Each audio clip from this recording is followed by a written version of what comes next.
नमस्कार छात्रों, आज के इस वीडियो में हम एक बार पुनः समांतर श्रेणी अर्थात एपी के में पद से संबंधित कुछ प्रश्नों का अभ्यास करेंगे। इसके लिए आइए एनसीईआरटी की बुक के कुछ प्रश्नों को हम लेते हैं। प्रश्न क्रमांक 8 है, यहाँ देख लीजिए। प्रश्न क्रमांक 8 कहता है कि एक एपी में 50 पद हैं, जिसका तीसरा पद 12 है और अंतिम पद 106 है। इसका 29वां पद ज्ञात कीजिए। तो हमें क्या क्या चीज पता है? पदों की संख्या 50, तीसरा पद 12, अंतिम पद 106, ये हमें मालूम है। हमें मालूम करना है 29वां पद। अब 29वां पद ज्ञात करना है तो उसके लिए हमें प्रथम पद और सार्वंत्र की आवश्यकता पड़ेगी। तो सबसे पहले हम करते क्या है कि जो चीजें हमें पता है उसको हम लिख लेते हैं। यहाँ पर हमारा होगा प्रश्न क्रमांक 8 है, उसका सलूशन होगा। पहले मान लेते हैं, दिया है, पहले उसको लिख लेते हैं। दिया है पदों की संख्या, यह बराबर कितना दिया हुआ है? 50। तीसरा पद 31। तीसरे पद का संकेत क्या होता है आप जानते हैं? 31 और कितना दिया हुआ है? 12। अंतिम पद का संकेत भी आपको मालूम है। अंतिम पद को हम ऐसे रद्द करते हैं। अंतिम पद एल बराबर कितना है? कितनी चीजें हमें मालूम है? 106। अब यहां पर हमें 29वां पद ज्ञात करना है तो यहां पर हम लिख सकते हैं, अब हमें एपी का 29वां पद ज्ञात करना है। अब कुछ चीजें 29वें पद को ज्ञात करने के लिए हमें आवश्यक होंगी और आइए उनको हम मान लेते हैं। हमें क्या नहीं पता है? एपी का प्रथम पद और सार्वधातुक पद। तो आप संकेत जानते हैं, उसको मान लेते हैं। माना एपी का प्रथम पद ए और सार्वधातुक डी है, ये हमने मान लिया। अब हमें दिया हुआ है तीसरा पद। तीसरा पद कैसे लिखेंगे देख लीजिए आप।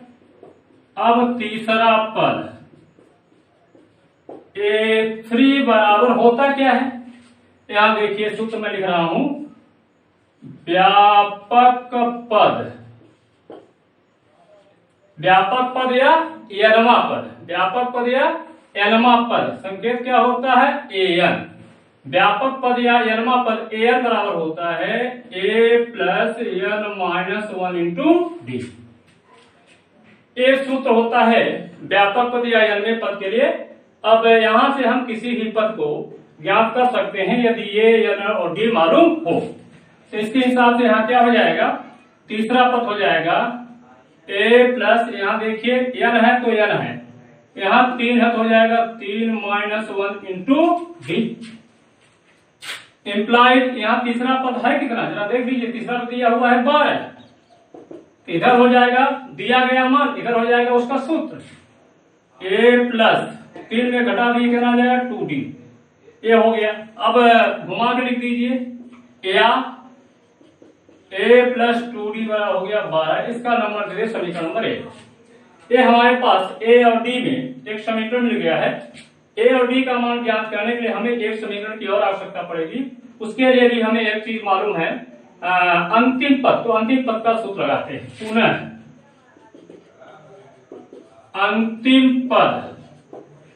अंतिम पद एल बराबर क्या होता है? जो एन पद का सूत्र होता है वही होता है।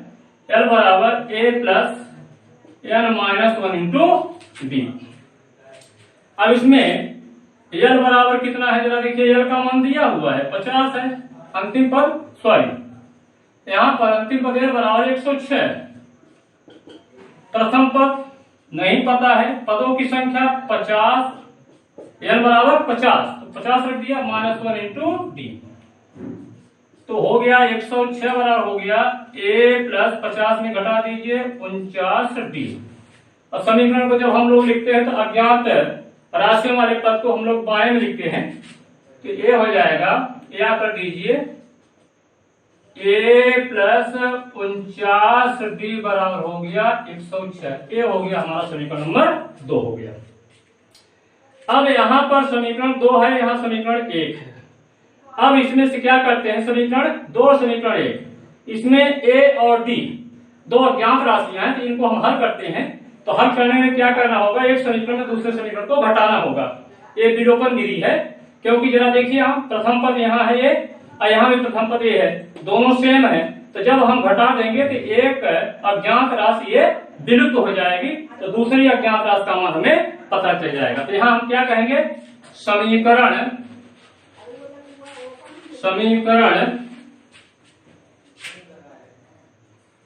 2 में समीकरण 1 को घटाने पर, तो घटा दिए, बाएं पक्ष में बायां दाएं में दायां, तो जाएगा a प्लस 49D बराबर 106 है। और समीकरण 1 है a प्लस 2D बराबर है 12।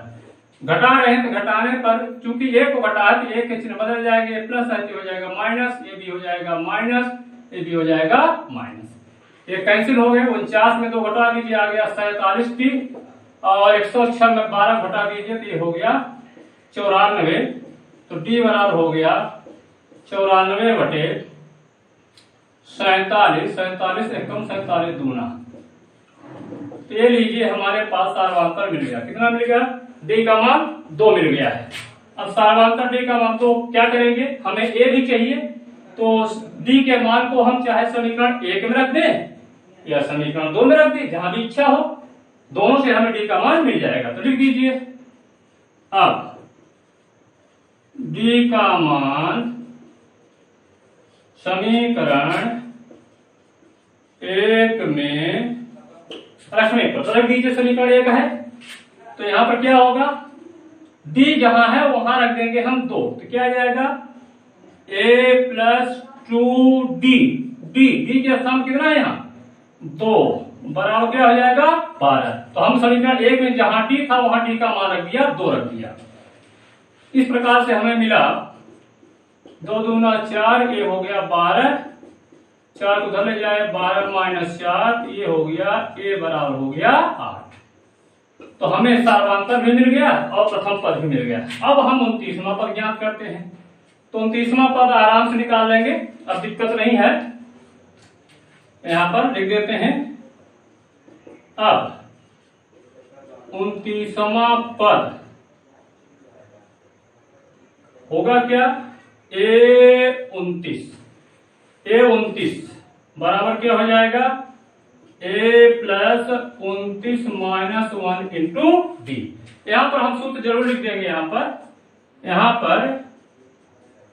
nवां पद an बराबर क्या होता है, a plus n minus 1 into d. 13वें पद का सूत्र हम यहाँ ब्रैकेट में लिख देंगे, और इस पद के आधार पर हम 29वें पद को देख लेंगे, जहां n है वहां कितना हो जाएगा 29, तो यहाँ 29 हो जाएगा, तो यहाँ हो गया है 29। तो 29वां पद बराबर हुआ कितना होगा, a प्लस हो गया 28D। अब इसमें a और d का मान हम ज्ञात कर चुके हैं पहले से ही, इनको रख देते हैं, तो हो जाएगा a बराबर आ जाएगा 8 और 28 गुणी d बराबर है 2, तो ये हो जाएगा 8 प्लस 28 दूना 56। तो इस प्रकार से 29वां पद आपको मिल गया 56 और 8 कितना हो जाएगा 64। इस तरह से ये हो गया एपी का 29वां पद। तो प्रश्न क्रमांक 8 आपका क्या होता है, साल होता है। आइए अब हम देखते हैं, एक दूसरा प्रश्न लेते हैं। एक प्रश्नावली 5.5 के सवाल है। 12वां प्रश्न क्या कहता है, क्वेश्चन नंबर 12, 2 समांतर श्रेणियों का सार्वधातुक समान है। यहाँ पर जरा देखिए, एक समांतर श्रेणी नहीं है, यहाँ 2 एपी हैं, 2 समांतर श्रेणियां हैं, लेकिन समानता क्या है कि दोनों समांतर श्रेणियों का सार्वधातुक यानी डी समान है। कह रहा है कि यदि इनके 100वें पदों का अंतर 100 हो, जो पहली श्रेणी का 100वां पद होगा और दूसरी श्रेणी का 100वां पद, दोनों के 100वें पदों का अंतर दिया हुआ कितना 100। तो क्या है इनके 1000वें पदों का अंतर क्या होगा। तो यहां पर आइए इसको सॉल्व करना है। तो चूंकि दो समांतर श्रेणियां हैं तो प्रथम पद को हम किससे यूज करते हैं ए से। अब यहाँ दो समांतर श्रेणी है तो एक श्रेणी का हम स्मॉल ए ले लेते हैं तो दूसरी श्रेणी का ले लेंगे कैपिटल ए ले लेंगे, ठीक है। और इसके आधार पर हम निकालते हैं। तो आइए इसको लिख लेते हैं। माना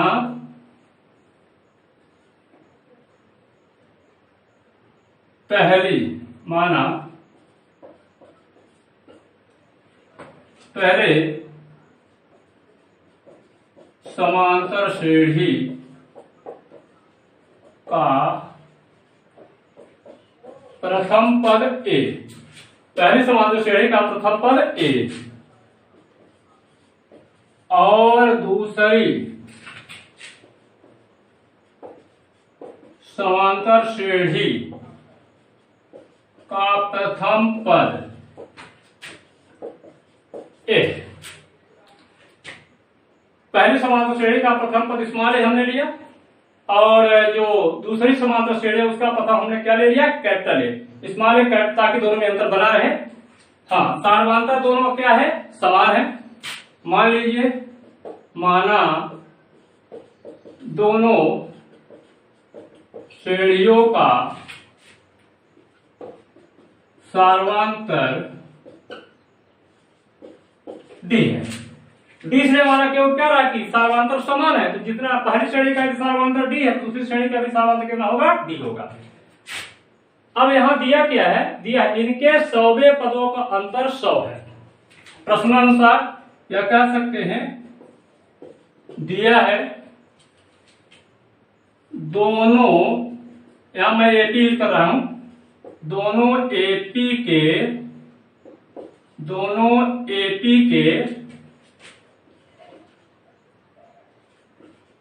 100वें पदों का अंतर बराबर 100 दिया है। दोनों एपी के 100वें पदों का अंतर बराबर 100। 100वें पदों का अंतर तो पहली श्रेणी का 100वां पद क्या होगा A100 माइनस दूसरी श्रेणी का 100वां पद क्या होगा कैपिटल हमने लिया है ए लिया है तो यहां व्यक्त करेंगे यानी प्रथम पद को A1 बराबर ए, द्वितीय पद को यहाँ 2 ले लेंगे, यहाँ तृतीय पद को 3, ये हो जाएगी दूसरी श्रेणी के लिए। अब प्रथम श्रेणी के लिए प्रथम पद A बराबर ए, द्वितीय पद को A2 से, तीसरे पद को A3 से, चौथे पद को A4 से, इस प्रकार से है। तो यहाँ पर पहली श्रेणी का 100वां पद हो गया होगा A100 और दूसरी श्रेणी का 100वां पद क्या होगा A100 बराबर कितना है 100। अब प्रथम श्रेणी का 100वां पद क्या होगा फिर से यहीं पर nवां पद क्या होता है, nवां पद an बराबर होता है a प्लस n माइनस और इंटू डी। तो पहली श्रेणी के लिए भी यूज कर सकते हैं और दूसरी श्रेणी के लिए भी यूज कर सकते हैं। तो A100 यानी पहली श्रेणी का 100वां पद तो क्या हो जाएगा पहली श्रेणी का 100वां पद a प्लस 100 माइनस 1 और इधर लिख लेते हैं स्पेस कम बचना है। ये हो जाएगा a plus 100 minus 1 into d, सार्वधानता डी है। ये हो गया प्रथम श्रेणी का 100वां पद minus a capital A plus 100 minus 1 into d. D दोनों में सेम है, सार्वधानता समान है और बराबर कितना हुआ 100। ये हुआ 100वां पद पहली श्रेणी का, ये हुआ दूसरी श्रेणी का। अब इसको आप सरल कर लीजिए, a प्लस हो जाएगा 99d, यहाँ हो जाएगा माइनस a, यहाँ हो जाएगा माइनस 100 में 1 चला 99, ये हो जाएगा 99d और बराबर हो गया कितना 100। यहाँ a और कैंसिल हो गया बराबर पद है तो हमें क्या मिला small a minus capital A मिला 100। इसको रख लेते हैं, हमें आवश्यकता पड़ेगी। अब हमें क्या निकालना है इनके 100वें पदों का अंतर ज्ञात करना है।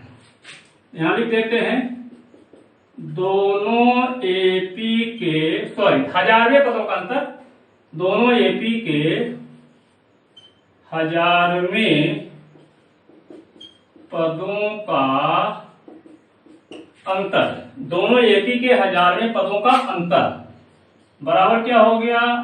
1000, इसका मतलब पहली श्रेणी का 1000वां पद माइनस दूसरी श्रेणी का 1000वां पद। अब पहली श्रेणी का 1000वां पद क्या होगा? वही a प्लस ये सूत्र लगेगा 1000, जहां n है वहां कितना हो जाएगा? 1000 हो जाएगा। a plus 1000 minus 1 into D समांतर डी माइनस दूसरी श्रेणी का 1000वां पद क्या होगा? a plus 1000 minus 1 into d. अब इसको यहां कितना आ गया? 999 डी, यहां आ जाएगा माइनस ए हो जाएगा और यहां पर प्लस है लेकिन यहां ब्रैकेट के पहले माइनस चिन्ह है तो चिन्ह बदल जाएगा, तो भी हो जाएगा माइनस, लेकिन कितना होगा? 1000 में घटा दीजिए 999 डी। ये देखिए सेम है, ये कैंसिल हो जाएंगे तो ये बराबर कितना हुआ? A minus capital A minus capital A का मान कितना है? जरा देखिए यहाँ पर 100 है तो यहाँ पर आ जाएगा, यहाँ लिख देता हूं मैं, कितना हो जाएगा? 100। ये कहां से आ गया है? कह दे समीकरण 1 से। तो ये मिल गया है दोनों एपी के 1000वें पदों का अंतर कितना होगा? ए माइनस ए बराबर मिल गया कितना आपको? 100। इस प्रकार से प्रश्न क्रमांक 12 भी आपका सॉल्व होता है। हम प्रश्नावली 5.2 का 14वां क्वेश्चन देखते हैं। तो 14वां क्वेश्चन क्या है एक बार देख लीजिए अच्छी तरह से। 10 और 250 के बीच 4 के कितने गुणज हैं? हमें यह पता लगाना है कि 10 और 250 के बीच में 4 के कितने गुणज होंगे। तो 4 का गुणज का मतलब आप जानते हैं, 4 गुणे 1 बराबर हो जाएगा 4 कम 4, 4 गुणे 2 बराबर 4 दूना 8, ये भी गुणज है। 4 गुणे 3 बराबर 12, ये भी गुणज है। 4 गुणे 4 बराबर ये हो जाएगा 16, ये भी गुणज है। ये सब गुणज हो, यानी 4 की टेबल यानी पहाड़ा पढ़ते जाइए और जहां तक 4 की टेबल बनती है, ये नहीं कि 40 तक ही चले, हम 40 के आगे भी चलेंगे। और इस प्रकार से 4 में 1 2 3 4 5 6 7 8 9 10 11 12 13 14 का गुणा करते जाइए। जो संख्याएं आपको मिलेंगी 4 8 12 16, आगे मिलेगी 20, फिर 24, फिर 28, इस प्रकार की संख्याओं को हम कहते हैं 4 का गुणज। अब कह रहा है 10 और 250 के बीच में पूछ रहा है 4 के कितने गुणज हो गए। तो 10 से बड़ा, जा देखिए यहाँ पहला गुण है 4 का 4, लेकिन 10 से छोटा है। दूसरा वाला क्या होगा गुणज 8, वो भी 10 से छोटा है। तीसरा वाला गुणज क्या है 12, जो 10 से बड़ा है। तो 10 और 250 के बीच में 4 के गुणज कहां से स्टार्ट होंगे? 12 से। 12 16, अब कहां तक जाएगा? अंतिम गुणज क्या होगा? ध्यान रखिएगा, जो अंतिम गुणज होगा वो 250 से बड़ा नहीं होना चाहिए, 250 हो या उससे कम। तो कैसे पता करेंगे कि 10 और 250 के बीच में 4 का सबसे बड़ा गुणज कितना होगा? यहां पर आप भाग दे लीजिए, यहाँ पर 250 में आप 4 का भाग दे लीजिए, 4 7 24, यहाँ जाएगा 1, यहाँ जाएगा 4 दूना 8, यहाँ आ जाएगा 2, तो शेष पर कितना आ रहा है 2। यानी यदि यहाँ पर शेष पर शून्य आता है, इसका मतलब 4 शेष संख्या विभाज्य हो जाती, लेकिन शेष पर 2 आ रहा है, 2 न होता संख्या विभाजित हो जाती। तो ऐसा करते हैं 250 में 2 घटा देते हैं, तो कितना आ जाएगा 248। तो 10 और 250 के बीच में 4 का जो अंतिम गुणज होगा वो कितना होगा 248 होगा। इसको हम लिखें कैसे? यहाँ पर आइए इसको सॉल्व करते हैं। तो यहाँ पर लिखेंगे 250 में 4 का भाग देने पर 250 में 4 का भाग देने पर शेष फल 2 आता है। शेष फल कितना आता है शेष पर 2 आता है। अतः 4 का अंतिम गुणज क्या होगा? 250 माइनस 2 बराबर, इस अंतराल की बात कर रहा हूं 10 और 250 के बीच, 250 माइनस 2 बराबर हो जाएगा कितना? 248। तो इस प्रकार से 10 और 250 के बीच में अंतिम गुणज मिल चुका है। कितना होगा? 248। अब पहला गुणज क्या होगा? 10 और 250 के बीच में 12। इस प्रकार से हमें मिल जाएंगे। अतः 10 और 250 के बीच 4 के गुणज निम्न है। 10 और 250 के बीच 4 के गुणज निम्न है। क्या पहला गुणज क्या होगा? 12, दूसरा क्या होगा? 16, फिर कितना होगा? 20। इस तरह से अंतिम कितना होगा? 248 होगा। यह एक एपी है, यह एक एपी है, अर्थात समांतर श्रेणी है। अब यहां पर पूछ क्या रहा है? पूछ रहा है कितने गुणज होंगे, अर्थात ये जो 12 से लेकर के 248 तक गुणज आ रहे हैं 4 के, इनकी संख्या कितनी होगी। तो पहले ये एपी है, तो एपी में कुछ चीजें हमें पता है, उसको हम देख लेते हैं। स्पष्ट है कि क्या स्पष्ट है? इस एपी का प्रथम पद ए बराबर कितना है? 12। सार्वंतर कितना पता चल रहा है? स्पष्ट है। सार्वंतर टी बराबर देख लीजिए 16 माइनस 12 कितना हो जाएगा? 4। पदों की संख्या नहीं मालूम है। अंतिम पद कितना है यहाँ पर? 48 है। तो यहां लिख दीजिए अंतिम पद यल बराबर, चूंकि अंतिम पद है तो यल से लिखेंगे। अंतिम पद यल बराबर कितना है? 248। हमें ज्ञात करना है पदों की संख्या। हमें ज्ञात करना है गुणजों अर्थात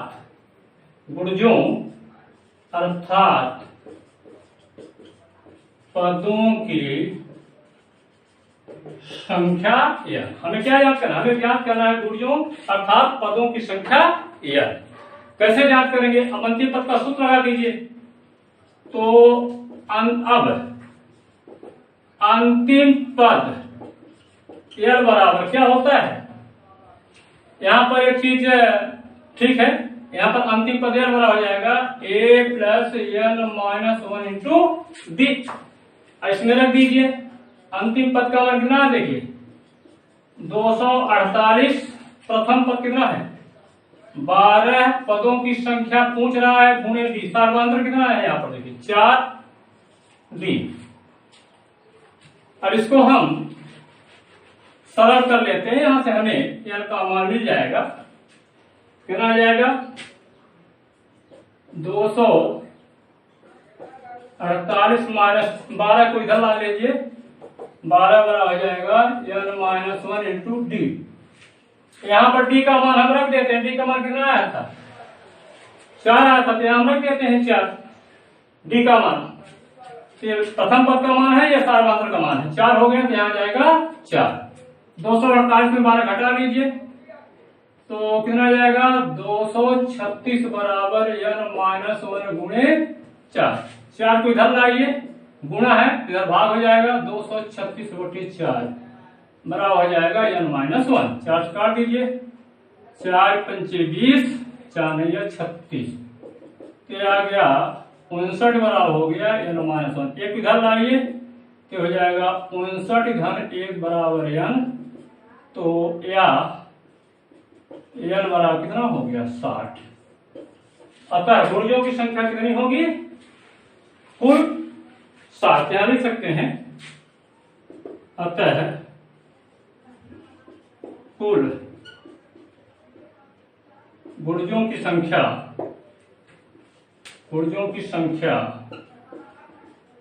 कितनी होगी? 60 हो गया। अर्थात 10 और 250 के बीच में 4 के कुल कितने गुणा जाएंगे? 60 होंगे। अब हम लेते हैं 16वां प्रश्न। 16वां प्रश्न क्या कहता है? वह एपी ज्ञात कीजिए जिसका तीसरा पद 16 है और 7वां पद 5वें पद से 12 अधिक है। ध्यान से देखिएगा, एक एपी हमें ज्ञात करना है जिसका तीसरा पद बता रहा है कि 16 है और कह रहा है कि 7वां पद 5वें पद से 12 अधिक है। तो ये दो हमारे पास आधार हैं, तीसरा पद दिया है और दूसरा संबंध दिया है कि 7वां पद 5वें पद से 12 अधिक है। तो एपी ज्ञात कीजिए। एपी ज्ञात करने के लिए हमको चाहिए प्रथम पद और सार्वधातुक पद। जब तक ये नहीं मालूम होगा तब तक हम एपी ज्ञात नहीं कर सकते हैं। तो चलिए सॉल्व करते हैं इसको। 16वां क्वेश्चन है। यहां पर जो आपको ज्ञात है उसको लिख सकते हैं। दिया है तीसरा पद, चाहे इसको मत लिखिए आप, या लिख सकते हैं दिया है तीसरा पद, संकेत क्या होता है? एक सी बराबर कितना दिया हुआ है? 16। इस रिलेशन को भी लिख सकते हैं आप, हमें दिया है तो यहां लिख देते हैं 7वां पद 5वें पद से 12 अधिक है। कितना हमें दिया हुआ है? तीसरा पद एक ही बराबर 16 है, 7वां पद 5वें पद से 12 अधिक है। तो हमको मालूम करना है कि एपी क्या होगी। तो यहां पर हम क्या करते हैं कि मान लेते हैं, माना एपी का प्रथम पद ए और सार्वधातुक डी है। क्योंकि किसी पद को लिखना है तो प्रथम पद और सार्वधातुक डी की आवश्यकता पड़ती है। अब जो दिया हुआ है, अब तीसरा पद एक ही बराबर 16। तीसरे पद का सूत्र क्या होता है? तीसरा पद जरा देखिए, यहां ध्यान से देखिएगा। जो एनवा पद होता है, एनवा पद एन बराबर होता है a plus n minus 1 into d. Bracket में हमको ये जरूर लिख देना है। ये व्यापक पद का सूत्र होता है, इसके आधार पर हम किसी भी पद को ज्ञात कर सकते हैं। तीसरा पद एक ही बराबर 16। तीसरा पद होगा क्या? प्रथम पद प्लस 3 माइनस 1 इंटू डी बराबर कितना आ जाएगा? 16। तो a प्लस 2d बराबर 16। एक समीकरण हमें मिल गया। अब यहाँ दो अज्ञात राशियां हैं a और d, तो हमें एक समीकरण की और आवश्यकता पड़ेगी। उसके लिए हमें शर्त दिया है, यहाँ लिख सकते हैं प्रश्न की दूसरी शर्त से। प्रश्न की दूसरी शर्त क्या दिया है? 7वां पद 5वें पद से 12 अधिक है। 7वां पद बराबर 5वां पद 5वें पद से 12 अधिक है। तो 7वां पद बराबर 5वां पद प्लस 12 अधिक है तो प्लस आएगा। 7वां पद यानी क्या होता है? A7 संकेत। 5वें पद का क्या संकेत होगा? A5। अब प्लस कितना हो जाएगा? 12।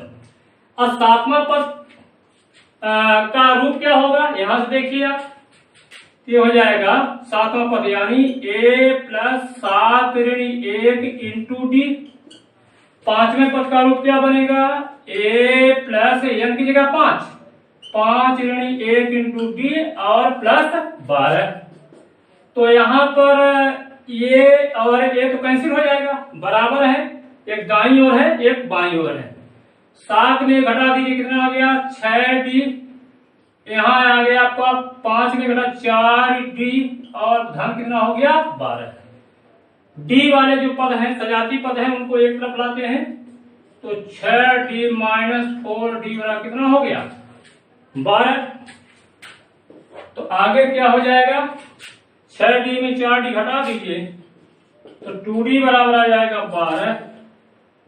तो d बराबर हो जाएगा 12 बटे 2, 2 एकम 2 छक्का 12 तो डी बराबर आ गया 6। ये आपको सार्वधातुक मिल गया है। अभी आपको चाहिए प्रथम पद। प्रथम पद के लिए हमें कहाँ चलना होगा? समीकरण नंबर 1 में। समीकरण 1 में हम डी का मान रख देते हैं। तो यहां हम लिखेंगे डी का मान समीकरण 1 में रखने पर, तो रख दीजिए a plus D 2 into T. D का मान कितना है? 6 बराबर 16। तो हो जाएगा 6 गुना 12 बराबर 16। तो हो जाएगा a बराबर 16 ऋण 12। a बराबर हमको मिल गया कितना? 4। लीजिए एपी के हमें दोनों मिल गए, प्रथम पद भी मिल गया और सार्वधातुक मिल गया। अब हम एपी को ज्ञात कर सकते हैं। एपी क्या होगी? अतः एपी निम्न होगी। क्या होगी? ए होता है, फिर ए प्लस बी होता है, ए प्लस 2d होता है, ए प्लस, ये व्यापक रूप होता है एपी का, यानी समांतर श्रेणी का, और डॉट डॉट डॉट इस प्रकार से होगा। तो प्रथम पद ए कितना है? 4। अब यहां पर ए प्लस बी दोनों जुड़े, 4 6 कितना हो जाएगा? 10। 10 में फिर सार्वधातुक 6 को जोड़, 10 6 16। फिर 16 में सार्वधातुक जोड़ दीजिए, कितना आ जाएगा आपका? 16 6 22। इस प्रकार से ये एपी आपकी प्राप्त हो गई। एपी आपकी क्या होगी? 4 10 16 22 बिंदी बिंदी इस प्रकार से।